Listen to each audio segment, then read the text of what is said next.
The reason we didn't commit straight away to fostering full-time was that we were both working part-time, not part-time, but we were both working, and we had, we weren't in very like high-paid jobs as such. We were trying to save for a house.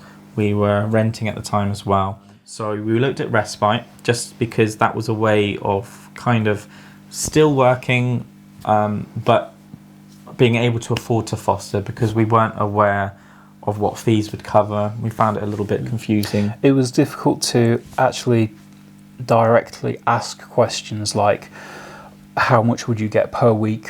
How would that work out over a period of time? What could you claim for? What couldn't you claim for? Yeah.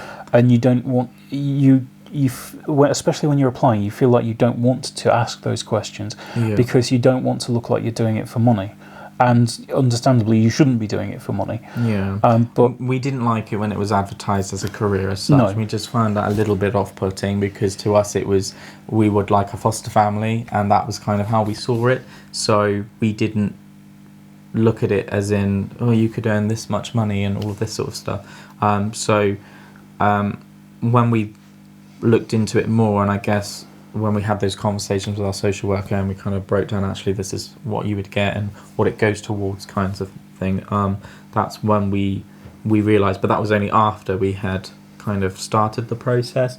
So I think if people were a little bit more open about that maybe before they kind of started, and as to what the money covers and everything else, then that would kind of would help people. I mean, I work full-time now, so all the bills and everything are covered by my salary.